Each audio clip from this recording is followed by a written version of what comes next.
আমি এখন রাত্রে লালনের আঁকড়ে আসছি। এই যে দেখেন রাত্রের ভিউটা কেমন, রাত্রের ভিউ।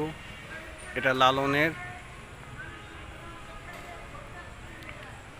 আমি লালনে অনেকবার আসছি, কিন্তু রাত্রে আসি নাই লালনের। কখনোই দেখিনি রাত্রের এই পরিবেশ।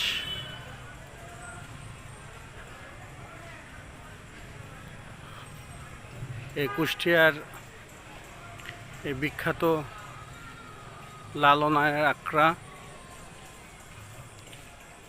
এখন আমরা এটা থেকে যাব, একটু গান শুনবো, দেখি যাই। হ্যাঁ,